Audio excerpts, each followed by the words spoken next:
Pernah nggak sih kamu merasa waktu berjalan semakin cepat? Seolah-olah hari berlalu begitu saja. Minggu berubah jadi bulan, dan tahu-tahu 1 tahun sudah habis lagi. Banyak orang merasakan hal yang sama, seperti waktu sedang menipis atau bergerak lebih cepat dari biasanya. Tapi, apa benar waktu sedang mempercepat langkahnya? Jam masih berdetak sama, 1 menit tetap 60 detik, dan hukum fisika tidak berubah. Lalu, kenapa kita merasa waktu semakin singkat? Dalam video ini, kita akan pelan-pelan membongkar fenomena ini, mencari tahu apakah ini cuma perasaan manusia, atau ada sesuatu yang lebih dalam dan agak mengusik di baliknya. Percepatan sosial. Dunia yang berjalan terlalu cepat. Kita hidup di dunia yang berjalan lebih cepat dari yang pernah dibayangkan orang 1 abad lalu. Coba perhatikan, hampir semua hal di sekitar kita kini didesain untuk satu tujuan, kecepatan. Teknologi berkembang jauh lebih cepat daripada kemampuan kita untuk beradaptasi secara emosional. Informasi menyebar lebih cepat daripada yang bisa kita pahami. Tren datang dan pergi hanya dalam hitungan minggu. Kita terus diperbarui, bereaksi, bergeser seolah hidup dalam lingkaran tanpa henti. Akibatnya, ada semacam dengungan terburu-buru di latar hidup kita. Perasaan harus selalu cepat, harus selalu lanjut. Kita terjebak dalam sistem yang memberi penghargaan pada mereka yang paling cepat, yang paling up to date. Tapi semakin cepat kita bergerak, semakin sedikit yang benar-benar kita rasakan. Karena bukannya hidup di saat ini, kita justru sibuk mengejar saat ini. Dan dari sinilah muncul rasa aneh itu seolah masa depan datang terlalu cepat. Bahkan sebelum masa kini sempat benar-benar kita rasakan. Hilangnya batas. Saat semua kegiatan melebur jadi satu. Dulu, hidup kita punya batas yang jelas. Ada waktu untuk bekerja, waktu untuk makan malam, waktu untuk bersantai di akhir pekan. Pergantian aktivitas seperti ini membantu otak kita menandai bab dalam cerita hidup. Tapi sekarang, batas-batas itu mulai hilang. Kita bangun tidur langsung buka email, makan siang sambil scroll media sosial, nonton sambil setengah bekerja, dan menjawab pesan sebelum tidur. Semuanya terjadi bersamaan tumpang tindih. Masalahnya, ketika tidak ada batas yang jelas, otak kita kesulitan memisahkan pengalaman. Dan saat semua hal terasa menyatu, waktu pun kehilangan bentuknya. Mungkin itu sebabnya masa pandemi terasa seperti satu blok waktu yang mencair hari-hari melebur tanpa arah. Karena struktur eksternal kita menghilang. Dan meskipun dunia sudah kembali berjalan normal, kabut waktu itu belum sepenuhnya hilang. Kita belum benar-benar membangun kembali ritme hidup yang dulu memberi makna pada setiap hari. Krisis perhatian, kebisingan yang menghapus kehadiran. Kita hidup di era paling bising dalam sejarah manusia. Dalam 20 tahun terakhir saja, perhatian kita seakan terpecah menjadi jutaan bagian kecil. Dari iklan, media sosial, berita yang terus muncul, sampai notifikasi di ponsel semua berlomba memanggil kita, bersaing untuk sekadar beberapa detik perhatian. Kamu pasti pernah mengalaminya. Mulai baca artikel, lalu berhenti untuk membalas pesan, terus buka notifikasi lain, dan tiba-tiba kamu sudah scroll video pendek tanpa sadar. Semua itu terjadi hanya dalam 1 menit. Tapi, otak kita tidak melihatnya sebagai banyak kejadian kecil, semuanya terasa seperti satu arus yang tidak pernah berhenti. Ketika perhatian terus terpecah, pikiran kita kehilangan jangkar di masa kini. Kita tidak cukup lama hadir dalam momen itu untuk membentuk kenangan yang utuh. Dan tanpa kenangan yang jelas, waktu pun terasa menguap begitu saja. Kuantitas mengalahkan kedalaman. Saat hidup dipenuhi peristiwa yang tak pernah menjadi kenangan, otak manusia modern kini bekerja melebihi kapasitasnya. Setiap hari, kita menyerap lebih banyak informasi daripada yang mungkin dialami seseorang di abad ke-19 selama setahun penuh. Tapi anehnya, sebagian besar dari itu langsung menguap.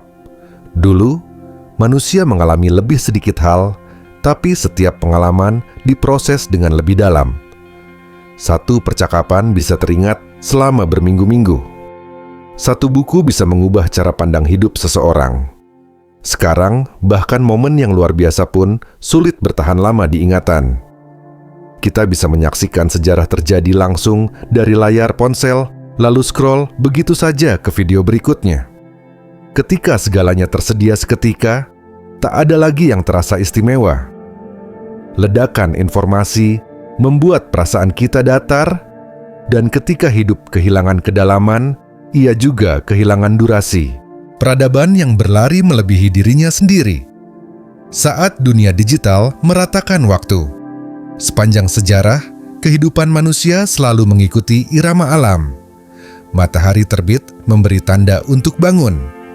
Musim panen menandakan waktu bekerja, dan udara dingin mengingatkan kita untuk beristirahat.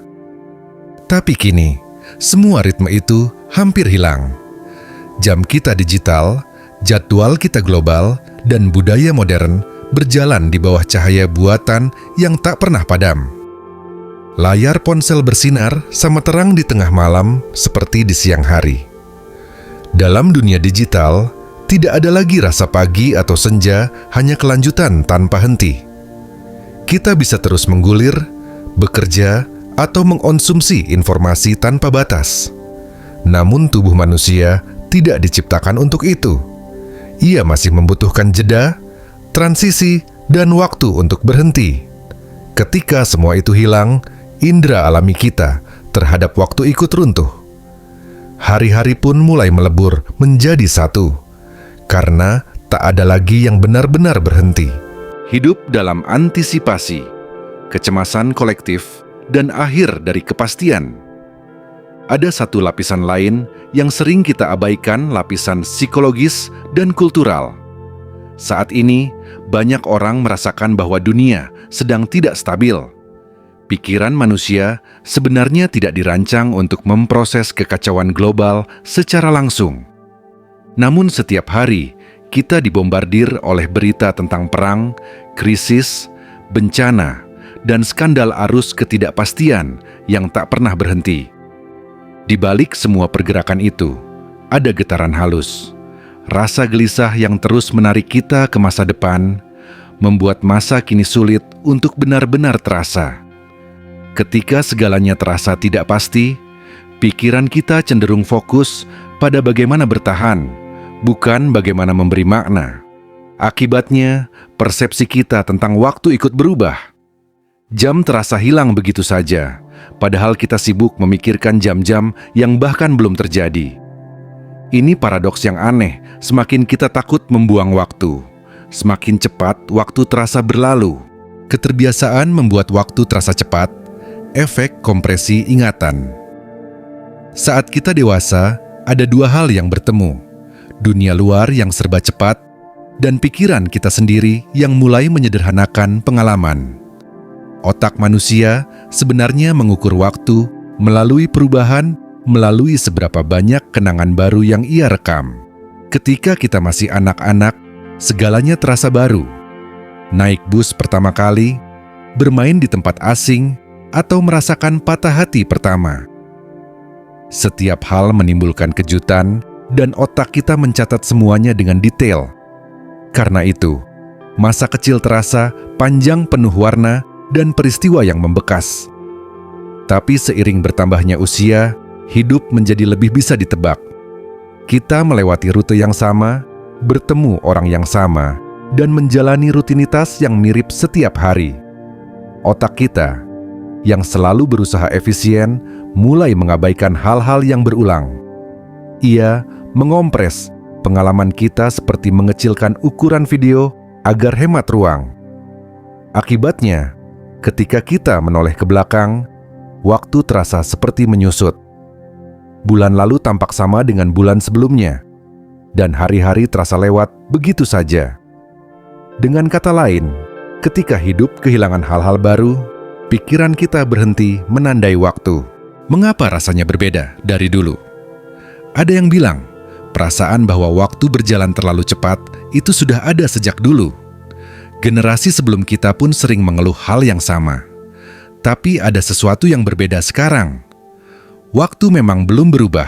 Yang berubah adalah dunia yang kita bangun di sekelilingnya. Kita menciptakan kecepatan untuk menghemat waktu. Tapi entah bagaimana, justru menghapus rasa akan waktu itu sendiri. Kita menukar ritme dengan kesibukan.